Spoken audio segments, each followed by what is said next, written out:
Welcome to Khan's Crop Academy. Good morning, student. Hi, we are going to learn Standard 11 Agriculture, Science and Technology and Crop Science, Paper 2nd. In previous lecture, explain the spacing. What is meant by spacing?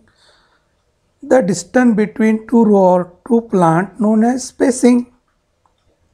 तर आपण या अगोदरच्या lecture number 2 मध्ये आपण factor affecting of sowing याबद्दल आपण 3 factor आपण बघितले. शेवटचं स्पेसिंग हे जे फॅक्टर आहे आणि त्यावर जे न्यूमेरिकल जे प्रॉब्लेम आहेत ते प्रॉब्लेम सुद्धा तुम्हाला व्यवस्थित समजून दिलं.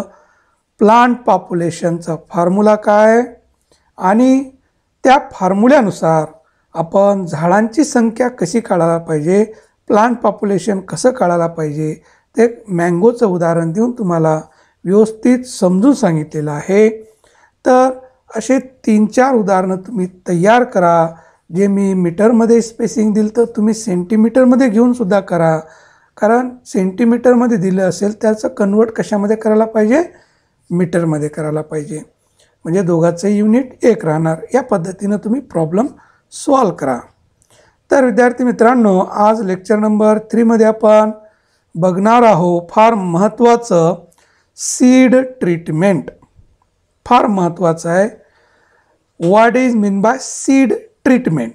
सीड ट्रीटमेंट म्हणजे बीज प्रक्रिया असं म्हणतो आपण. काय म्हणतो आपण? बीज प्रक्रिया करणे. Definition: any kind of treatment of seed before sowing is known as seed treatment.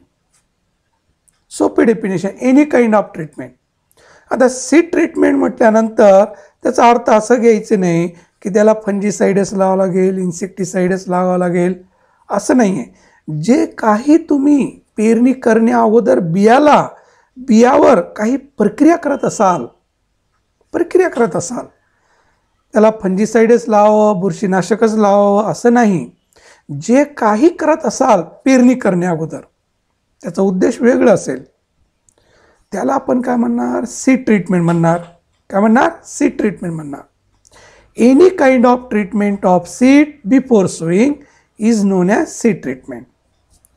आता उदाहरणार्थ आपण लसूण लागवड करत असताना लसणाचा गड्डा असतं ज्याला आपण गार्लिक बल्ब असं म्हणतो. आता बल्ब लावणार का तुम्ही? एक बल्ब लावलं तर एकच बल्ब मिळणार, एकच गड्डा भेटणार, लसणाचं गाठी म्हणणार आपण, है ना. तर त्याला काय केलं जातं? फोडलं जातं त्या बल्बला आणि एक सेपरेट पाकळी तयार करतात, म्हणजे क्लो, है ना. एका बल्बमध्ये अनेक पाकळ्या असतात. एक टाईपचं बियाणंच आहे म्हणा की.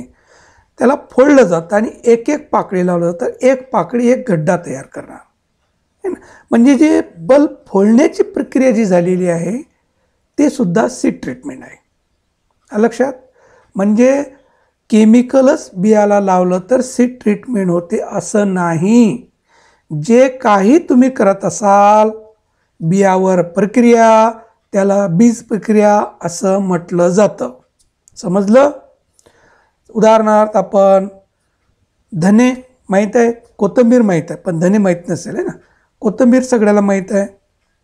कोणी संभार म्हणत असेल, कोथिंबीर म्हणत असेल, त्याचं बियाला काय म्हणतो आपण? धने म्हणतो. मसाले म्हणून वापर करतो. धने लावलं तर कोथिंबीर मिळणार आहे. तर हे जे कोथिंबीर तयार करण्या अगोदर पेरणी करावं लागेल. मग धने पेरणी करण्या अगोदर धन्याला फोडलं जातं, त्याला ग्राउंडवर काय केलं जातं? रबड केलं जातं, घासलं जातं चपलीच्या सहाय्याने. मग त्यामुळं काय होणार आहे? एका बियाचे 2 बी होणार, म्हणजे स्प्लिट होणार, कारण पॉलीएम्ब्रियोनिक नेचर आहे. त्यामध्ये एकापेक्षा जास्त एम्ब्रियो आहे त्या बियामध्ये. एका बी लावलं तर 3-4 झाडं येतात. मग एका जागेवर 3-4 झाडं जर ठेवलो आपण तर काय परिणाम होणार? कॉम्पिटिशन लागणार त्यांच्यामध्ये, मग रोपट्याची वाढ होणार का नाही. म्हणून ते बियाणं फोडलं जातं, एका बियाचे 2 बी होतात आणि व्यवस्थित अंतराने पेरणी होते. म्हणजे हे जे घासण्याची प्रक्रिया आहे हे सुद्धा बीज प्रक्रियाच आहे. इथं कुठं रसायन वापरलं का आपण, केमिकल वापरलं का नाही, तर यालासुद्धा आपण सीड ट्रीटमेंट असं म्हणणार. म्हणजे आता समजलं तुम्हाला सीड ट्रीटमेंट म्हणजे काय. Any kind of treatment of seed before sowing is known as seed treatment. Then objectives of seed treatment. There are so many objectives of seed treatment.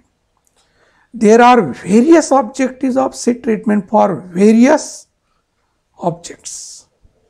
तर सीड ट्रीटमेंटच्या वेगवेगळे उद्देश आहेत, त्या उद्देशाने वेगळी बीज प्रक्रिया केली जाते.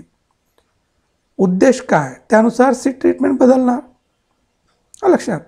तर आपण ऑब्जेक्टिव्स बघत आहोत. सीड ट्रीटमेंटचे उद्देश काय आहे, तर पहिलं उद्देश आहे to control seed borne diseases. बियाद्वारे होणाऱ्या रोगाचं बंदोबस्त करणे, त्याच्यावर आळा घालणे. बियाद्वारे होणाऱ्या रोगाचं बंदोबस्त करणे हा आपलं पहिलं उद्देश आहे बीज प्रक्रिया करण्याचं, है ना. It is very common practices to give seed treatment for controlling different seed borne diseases of different crops. वेगवेगळ्या पिकामध्ये वेगवेगळं बियाद्वारे होणारे रोग आहेत, त्याची आपण लिस्ट बघणार आहोत. त्या रोगाचा बंदोबस्त करण्यासाठी आपल्याला काय करावं लागेल तेही आपण बघणार आहोत. तर वेगवेगळ्या पिकाच्या बियावर बीज प्रक्रिया केली जाते. ते कशाच्या उद्देशाने, to control seed borne disease. तर रोगाचा प्रसार करणारं माध्यम कोण आहे, एक तर सीड आहे, बियाद्वारे रोगाचा प्रादुर्भाव होतं.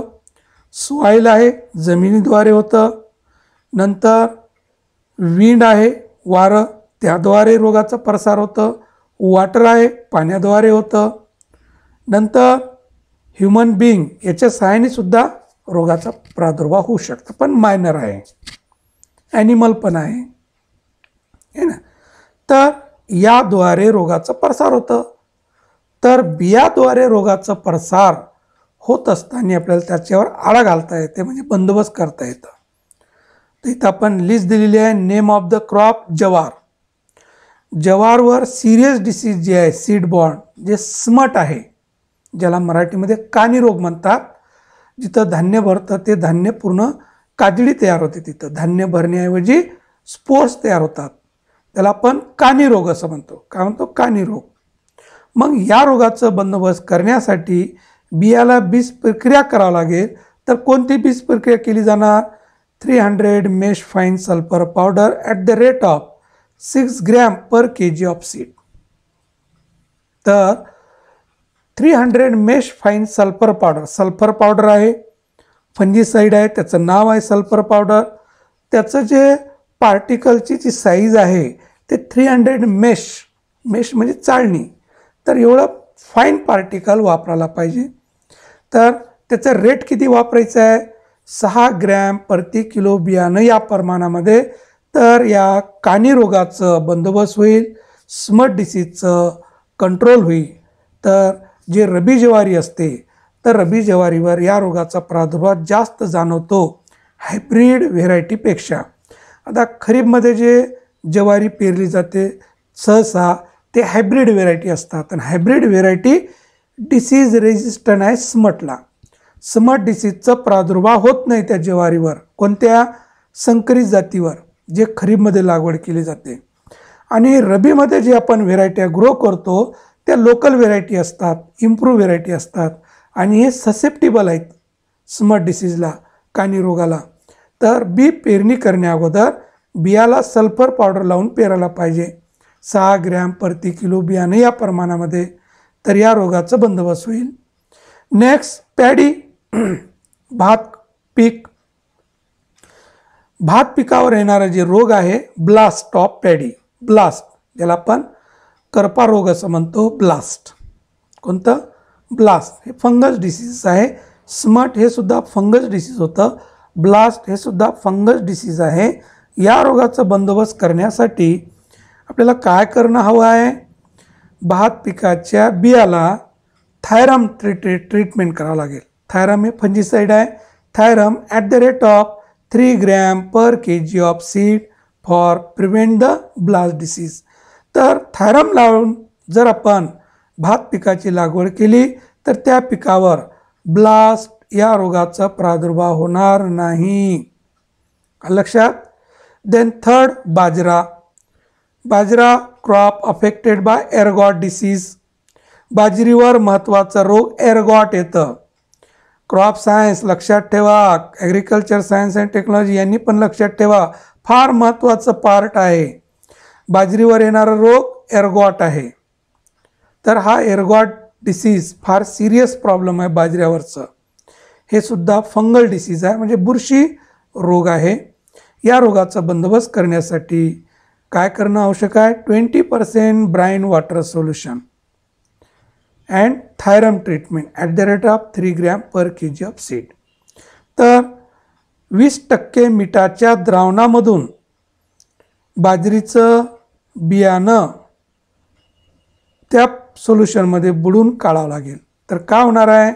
जे बियाणं रोगट आहे तो या सोल्युशनमध्ये वर तरंगणार आणि जे हेल्दी डिसीज आहेत, हेल्दी सीड आहे, ते सीड खाली तळाला साचून राहणार. मग वरचं फ्लोटेड झालेलं जे बियाणं आहे ते वेगळं करून त्याला डिस्ट्रॉ करून टाकायचं. कुठं गाडून टाकायचं. पेरणीसाठी वापरायचं नाही. म्हणजे आपण रोगट बियाणं वेगळं केलं, चांगलं हेल्दी बियाणं वेगळं केलं. तर तळाला जे बसणारं जे बियाणं आहे खाली, तो बियाणं हेल्दी असणार आहे आणि तो हेल्दी बियाणं त्या सोल्युशनमधून काढून त्याला स्वच्छ पाण्याने 1-2 वेळेस धुवून घ्यायचं आणि त्याला सावलीमध्ये बियाणाला वाळू द्यायचं. वाळल्यानंतर आणखीन त्याला थायरमची ट्रीटमेंट करायचं 3 ग्रॅम प्रति किलो बियाणं या प्रमाणामध्ये. तर एरगॉट डिसीजचं बंदोबस्त होईल बाजरीवरचं.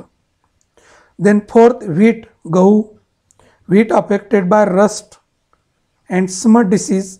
गव्हावर तांबेरा रोग येतं, ज्याला रस्ट आपण म्हणतो. रस्ट म्हणजे तांबेरा रोग. MPSC वगैरेमध्ये सुद्धा हे नेहमी विचारतात. रस्ट हे कॉमन आहे. ज्वारीवरचं जसं स्मट आहे तसं व्हीटवर रस्ट डिसीज हे फारच महत्त्वाचं आहे. Then this disease control by seeds are treated with thiram at the rate of 3 gram per kg of seed.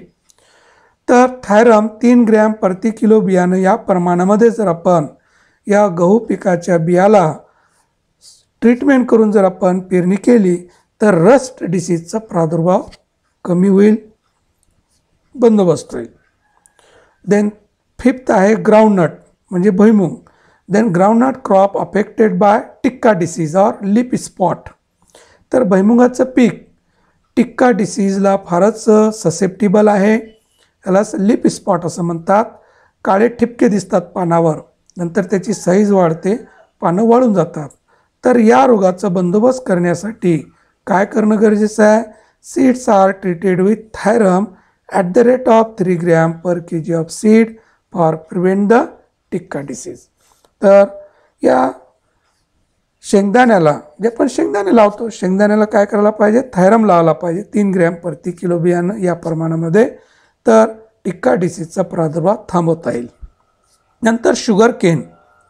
Sugar केनवर येणारं जे व्हायरस डिसीज आहे ते ग्रेसी शूट आहे, ज्याला आपण गवताळ वाढ असं म्हणतो. Then sugar cane affected by grassy shoot disease. Then this disease control by sets are treated with hot water or soaked in hot water at 50 to 52 degrees Celsius for 2 hours. तर ऊसाचं बेणं जे आहे, ऊसावर येणारं कोणतं रोग म्हटलेलं आहे? ग्रेसी शूट म्हणजे गवताळ वाढ.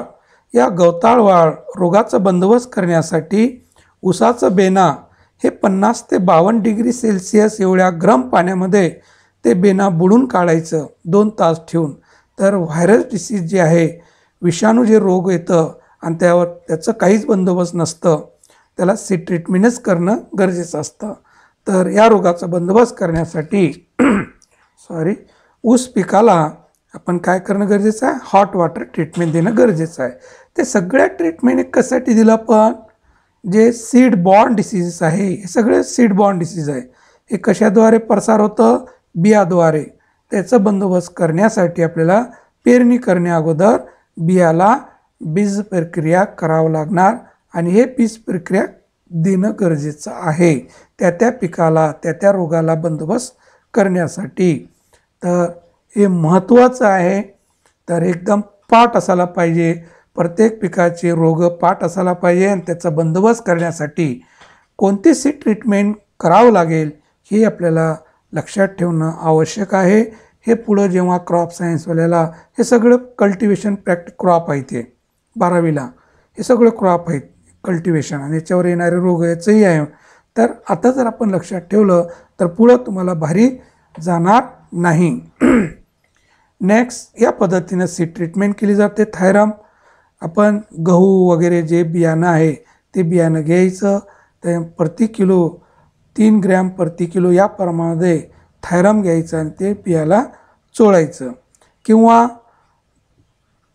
हरभरा वगैरे जे कोणते बियाणं असेल तर या पद्धतीनं शक्यतो हँड ग्लोव्ज लावून आपण सीड ट्रीटमेंट करायला पाहिजे, कारण हे सगळं पॉयझनच असतं. त्याचा आता परिणाम दिसणार नाही आपल्याला, साईड इफेक्ट हे पुढच्या पिढीमध्ये आपल्याला बघायला मिळणार आहे ना. तर जे पिढी मागची येणार आहे त्या पिढीला याचा रोगाचा उद्भव दिसणार. तर नंतर हे सीड ट्रीटिंग ड्रम आहे. हे यामध्ये जर आपण बियाणं आणि थायरम लावलं आणि रोटेट केलं ड्रम तर व्यवस्थित प्रत्येक बियाला व्यवस्थित थायरम लागणार. जसं आपण बिल्डिंग वगैरे तयार करत असताना जे सिमेंट गिट्टी वाळू हे मिक्स करण्यासाठी जसं मिक्सर असतं आहे ना, तसं हे बियाला बीज प्रक्रिया करण्यासाठी सीड ट्रीटिंग ड्रम असतं. या ड्रममध्ये टाकलं आणि याला फिरवलं की प्रत्येक बियाला थायरम व्यवस्थित युनिफॉर्ममध्ये लागणार. तर हे फार महत्त्वाचं आहे. तर हाताने लावत बसायची गरज नाही आणि युनिफॉर्म सीड ट्रीटमेंट होतं. नेक्स्ट बघूया आपण. तर हे हिटिंग टँक.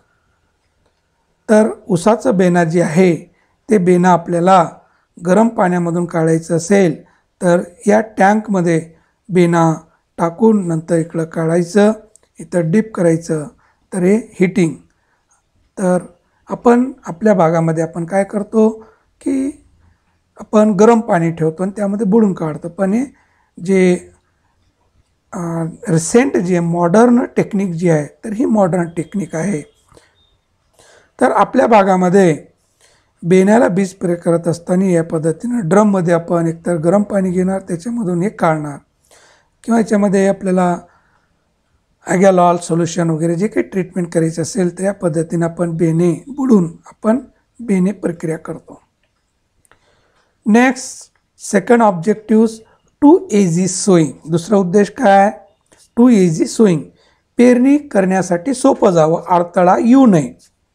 अडथळा येऊ नये यासाठी आपण वेगवेगळ्या पिकाला वेगळी सीड ट्रीटमेंट करतो. उद्देश काय आपला? To easy sowing. To easy sowing. Some crop seeds are difficult to sow. काही पिकाचं बियाणं पेरणी करण्यासाठी अडथळा निर्माण होतं. मग त्या अडथळा दूर करण्यासाठी आपल्याला बीज प्रक्रिया करावं लागेल. The seed of cotton is rubbed with thick cow dung slurry. मग जुन्या काळी कापसाची सरकी माहीत आहे, जे म्हशीला वगैरे आपण लावतो जनावराला खाण्यासाठी, पांढरी असते बघा, तर ते एकमेकामध्ये गुंतलेली असते, ते जनावराला खायला देतो. अगोदर तीच सरकी पेरणीसाठी वापरायचे. मग आता एवढं गुंतागुंतीची जी सरकी आहे ते सरत्यामधून पळणार पण नाही, एक लवकर वेगळं होणार नाही, तर वेळ जास्त जायचं पेरणीसाठी. तर शेतकऱ्यांनी काय केलं की पेरणीला जाण्या अगोदर 10 वाजता पेरणीला जातो आपण शक्यतो, तर सकाळी 6 वाजता ते सरकी घेऊन आणि शेण आणि पांढरी माती याचं पाण्यामध्ये द्रावण तयार करून आणि त्याच्यावर शिंपडायचं आणि त्याला घासायचं ग्राउंडवर. घासल्यामुळं काय होणार? प्रत्येक सरकीचं जे फज आहे, जे धागा आहे ते आपापलं गुंडाळलं जाईल, एकमेकापासनं दूर होणार आणि प्रत्येक बियाणं एकमेकापासनं वेगवेगळं होणार, म्हणजे पेरणी करण्यासाठी सोपं जाणार. तर हे आम्ही लहान असताना हे बघितलं होतं. आता हे बंद झालेलं आहे काउडंग स्लरी, कारण आता ऑलरेडी आपण कापसाचं बियाणं हे कृषी केंद्रामधून मधून घेत असल्या कारणाने ऑलरेडी सल्फ्युरिक ॲसिड ट्रीटमेंट केलेलं असतं. Cotton seed is also treated with sulphuric acid at the rate of 100 ml per kg of seed. आता हे सल्फ्युरिक ॲसिडची सीड ट्रीटमेंट घरी करत बसायची नसतं, हे तिथंच लॅबॉरेटरीमध्ये करून मिळतं आणि आपण जे बियाणं खरेदी करून आणतो ते पूर्ण सल्फ्युरिक ॲसिड ट्रीटमेंट केलेलं असतं. म्हणजे ते बियाणाचं वरचं जे फज आहे ते सल्फ्युरिक ॲसिडद्वारे रिमूव्ह केलं जातं, जाळलं जातं आणि ते व्यवस्थित कॉन्सन्ट्रेशनचं असायला पाहिजे की जेणेकरून बियाला इजा होणार नाही. तर या पद्धतीनं सल्फ्युरिक ॲसिड ट्रीटमेंट केलं आपण कापसाच्या बियाला म्हणजे सरकीला तर एकदम गुळगुळीत होणार आणि पेरणी करण्यासाठी आपल्याला सोपं जाणार. देन कोरिएंडर सीड, कोथिंबीर धने ज्याला म्हणतो आपण. कोरिएंडर म्हणजे कोथिंबीर आणि बी म्हणजे धने. Coriander seed is splitted under slight pressure for even germination. या अगोदर उदाहरण सांगितलं तुम्हाला की धने जे आहेत हे पॉलिएम्ब्रियोनिक नेचर आहे. एका बियापासनं एकापेक्षा जास्त झाडं तयार होतात. मग त्या धने पेरणी करण्या अगोदर त्याला काय केलं जातं, ग्राउंडवर रबड केलं जातं, घासलं जातं आणि ते घासल्यामुळं काय होणार, स्प्लिट होणार. ते एकाचे 2 होणार वेगळे, म्हणजे एका बियाचे 2 बी तयार होणार आणि एका बियाला 1 किंवा 2 झाडं आले तर युनिफॉर्म स्विंग होतं, इवन जर्मिनेशन होतं, इवन स्टँडिंग होतं. यासाठी हे केले जाते seed treatment. Then garlic bulb is also separate clove. आता गार्लिक बल्ब आहे, ज्याला आपण लसूणचं काय म्हणणार आपण, बल्ब आहे ना. तर लसणाची जी गाठी आहे ती गाठी फोडली जाते. प्रत्येक क्लो म्हणजे प्रत्येक लसणाची पाकळी वेगळी केली जाते आणि प्रत्येक पाकळी ठराविक ठिकाणी लावलं जातं. तर एक पाकळीपासून एक बल्ब तयार होईल. तर हे जे फोडण्याची प्रक्रिया आहे ते पेरणी सोपी होण्यासाठीच केलं की नाही आपण. तर हे सुद्धा सीड ट्रीटमेंट आहे. Small seed is mixed with soil or FOM for uniform swing. आता बरेच पिकाचं बियाणं कसं असतं, स्मॉलर साईज असतं. जसं आपण तंबाखूचं बी जर बघितलं असेल फारच फाईन असतं. तर आपण सेसॅमम ज्याला आपण तीळ म्हणतो, तीळचं बी सगळ्यांनी बघितलं असेल. तिळगुळ घ्या, गोड गोड बोला. प्रत्येकाला तीळ माहीत आहे कशी असते, काळी भोर असते है ना. नाही हो सर, ना पांढरी असते है ना. तर ते तीळ बारीक असते. आता तीळ पेरायचं म्हटलं तो किती जास्त बियाणं पडणार हो आणि एका जागेवर किती झाडं येणार, मग त्याची वाढ होणार का नाही. मग ते युनिफॉर्म स्विंग होण्यासाठी त्यामध्ये काय केलं जातं, माती मिक्स केली जाते किंवा शेणखत वाढलेलं ते मिक्स केलं जातं किंवा वाळू मिक्स केली जाते, सँड, की युनिफॉर्म स्विंग होण्यासाठी. तर ह्या सगळ्याच ट्रीटमेंट कशासाठी केलो आपण, टू इझी सोईंग, पेरणी सोपी होण्यासाठी, पेरणीमध्ये अडथळा निर्माण होऊ नये या उद्देशाने आपण ह्या सीड ट्रीटमेंट केलेले आहेत. तर बघूया आपण हे काय, कावडंग स्लरी ट्रीटमेंट. इथं काय असतं, कावडंग स्लरी याच्यामध्ये सरकी टाकली जाते आणि याच्या साहाय्याने हे फिरवलं जातं तर व्यवस्थित घासलं जातं. अगोदर ग्राउंडवर घासायचे, आता ते मशीन निघालेली आहे. आता हे सुद्धा बंदसुद्धा झालेली आहे. आता सल्फ्युरिक ॲसिड ट्रीटमेंट आलेली आहे. तर हे सरकी कशी दिसत आहे, पांढरी, हे जनावराला खाण्यासाठी वापरतो. अगोदर हे पेरणीसाठी वापरायचे. मग हे पेरणीसाठी वापरण्या अगोदर कावडंग स्लरी ट्रीटमेंट करायची याच्यावर.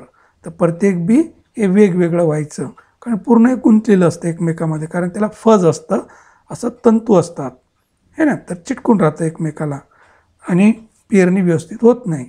तर त्याला अगोदर ग्राउंडवर घासायचे, थोडं शेण आणि पांढरी माती पाणी याचा कालव तयार करायचे आणि त्याला शिंपडायचे आणि थोडं घासायचे. त्यामुळं काय व्हायचं, प्रत्येक बियाचं फज जे आहे प्रत्येक आपापल्या बियाला चिटकून राहायचं, म्हणजे प्रत्येक बियाणं एकमेकापासून वेगळं व्हायचं. आता सल्फ्युरिक ट्रीटमेंट आलेली आहे. ह्या पद्धतीनं जे आपण कृषी केंद्रामधून बियाणं आणतो, कापसाचं सरकी आणतो, हे चाटी बियाणं म्हणजे पूर्ण याचं वरचं जे पांढरं हे जे दिसत आहे ना, हे पूर्ण सल्फ्युरिक ॲसिडद्वारे जाळलेलं आहे, पूर्ण रिमूव्ह झाले. आतमध्ये काही इजा नाही, फक्त वरचं जे फज आहे हे ना, तंतुमय होतं, हे तंतू हे पूर्ण जाळलं जातं त्या सल्फ्युरिक ॲसिड ट्रीटमेंटमुळं. तर पूर्ण हे बियाणं एकमेकापासून वेगळं होऊन जातं, जसं सोयाबीनचं बी ज्वारीचं बी असतं तसं हे चोपडं होऊन जातं. अगोदर चोपडं आहे का नाही हे पूर्ण चोपडं होऊन जातं सल्फ्युरिक ॲसिड ट्रीटमेंटमुळं. तर हीच आपण पद्धत सहसा वापरतो. नंतर धने, हे धने आहेत, यापासून कोथिंबीर तयार होतं. तर हे धने जे आहेत ते ग्राउंडवर चपलीनं घासलं जातं आणि घासल्यामुळं काय होतं, या पद्धतीनं हे जे दिसत नाही ना 2 कॉटॅलिडन, तर या पद्धतीनं एका बियाचे 2 बी तयार होतात आणि हे बियाणं फुटलं तरी काय होतं, वापून निघतं. तरी युनिफॉर्म सोईंग होण्यासाठी आपण हे सीड ट्रीटमेंट केलेली आहे. तर काय होणार, व्यवस्थित अंतराने बियाची लागवड होणार.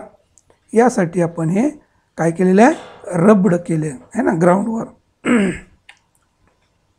नंतर लसूण सगळ्यांनी बघितलं, हे लसणाचा असाच गड्डा आपण लागवड केलं तर एका गड्ड्याला एकच मिळणार ना बल्ब. तर हे फोडलं जातं, प्रत्येक पाकळी वेगळी केली जाते. क्लो, इंग्रजीमध्ये क्लो म्हणतात याला. तर एक सेपरेट केलं जातं क्लो आणि प्रत्येक जाग्यामध्ये एक एक क्लो लावलं तर एक क्लो एक बल्ब तयार करणार, म्हणजे उत्पादन वाढणार. तर हे जे फोडण्याची प्रक्रिया आहे हे सुद्धा सीड ट्रीटमेंट म्हणतो आपण. Next, smaller size seed. Tobacco seed जर बघितलं आपण, व्हेरी फाईन सीड, किती फाईन आहे बघा, आहे ना. हे पेनच्या टोकावर राहणारं बी एवढं फाईन असतं असं दाखविलेलं आहे. एवढं स्मॉलर साईज असतं. तंबाखूचं बी, निलगिरीचं बघितलं असेल ती बघा. असं बियाणं जर आपल्याला पेरायचं असेल तर आपण त्यामध्ये काय करायला पाहिजे, वाळू किंवा माती किंवा शेणखत त्यामध्ये मिक्स करायला पाहिजे. आता तीळ वगैरे आपण प्युअर पेरत नाही बघा, ज्वारीमध्ये पेरतात, ज्वारीचं बियाणं मिक्स करून, तर युनिफॉर्म सोईंग होऊन जातं. तर प्युअर जर पेरायचं असेल त्यामध्ये वाळू माती मिक्स करायला पाहिजे समप्रमाणात, इक्वल क्वांटिटीमध्ये, नंतर पेरायला पाहिजे. तर युनिफॉर्म स्विंग होणार, uniform standing of crop, thick plant population होणार नाही, ओव्हर क्राउडिंग होणार नाही. तर विद्यार्थी मित्रांनो, हे सीड ट्रीटमेंट आपण व्यवस्थित अभ्यासलेलं आहो, फार महत्त्वाचं आहे. तर नोट करून घ्या.